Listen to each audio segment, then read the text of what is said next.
Hello বন্ধুরা, আজ আমি জীবনের গুরুত্বপূর্ণ কথা বলবো।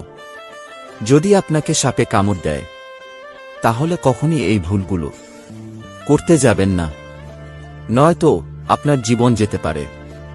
নাম্বার 1, সাপ যদি আপনার হাতে বা পায়ে কামড় দেয়, আর যদি আপনার চেয়ে হাতে বা পায়ে কোনো আংটি থেকে থাকে, তাহলে যত তাড়াতাড়ি পারুন সেই আংটি খুলে ফেলুন, নয়তো পরে সমস্যা হতে পারে।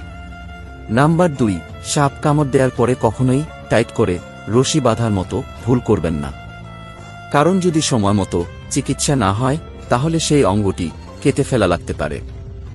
নাম্বার 3, সাপ কামড় দেওয়ার পরে পালিয়ে যাওয়ার আগেই বাড়লে মোবাইল বের করে একটি ছবি তুলে রাখুন, নয়তো সেই সাপটাকে ভালোমতো দেখে নিন এবং মনে রাখুন সাপটাকে দেখতে কেমন ছিল, যাতে করে ডাক্তারকেও অ্যান্টিভেনাম দিতে সুবিধা হবে।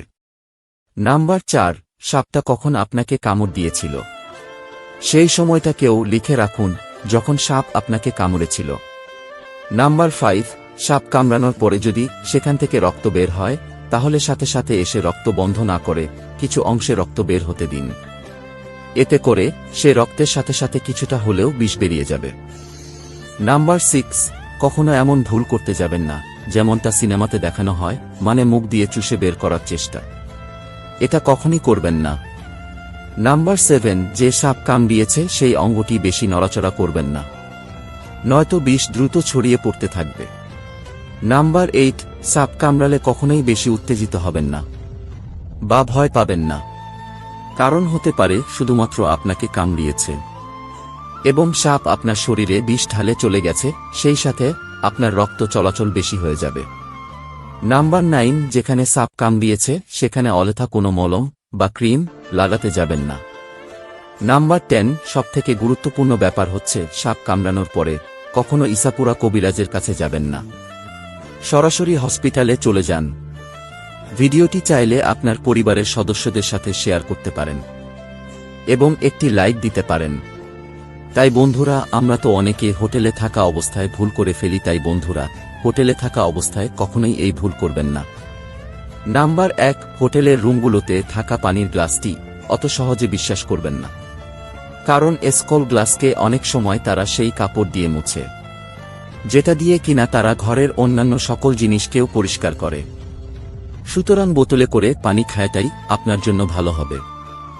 নাম্বার 2, হোটেলের রুমগুলোতে থাকা অবস্থায় কখনো উল্টাপাল্টা কর্মকাণ্ড করতে যাবেন না, কিন্তু কারণ হতে পারে আপনার রুমে স্পাই ক্যামেরা লাগানো রয়েছে, আর সেই ক্যামেরাটি আপনার প্রাইভেট মুহূর্তে কেউ রেকর্ড করছে। নাম্বার 3, হোটেল রুম কখনোই রাতের বেলায় বুকিং করবেন না, কারণ যেহেতু রাতের বেলায় আপনার কাছে অপশন নেই, সেক্ষেত্রে হোটেল কর্তৃপক্ষ আপনার কাছ থেকে বেশি টাকা নিতে পারে। নাম্বার 4, হোটেল রুমের বেডগুলোতে সবসময় চেষ্টা করবেন পোশাক গায়ে থাকা অবস্থায় ঘুমানোর, কারণ অনেক সময় দেখা গেছে ক্লিনাররা শুধুমাত্র স্প্রে করে, বিছানা এবং বালিশকে রেখে দেয়।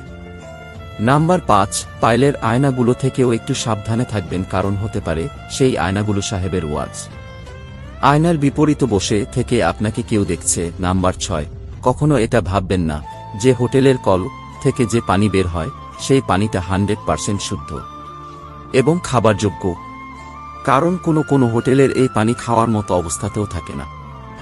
নাম্বার 7, অধিকাংশ হোটেলের বেডশিটকে তখনই কেবল পাল্টানো হয়, পা পরিষ্কার করা হয়, যখন কিনা কোন দেশে বেশি দেখা যায়, কিন্তু আপনারা তো ভালো করেই জানেন এমন অনেক ময়লা দাগ রয়েছে যেগুলো আমাদের চোখে পড়ে না। নাম্বার 8, অনেক হোটেল রুমের সাথে সাথে ফ্রি ব্রেকফাস্ট অফার করে, আমাদের তো মনে হয় সেটা ফ্রি খাবার, কিন্তু আসলে এই খাবারের টাকা আগে থেকে রুম প্রাইস এর সাথে যুক্ত করা থাকে।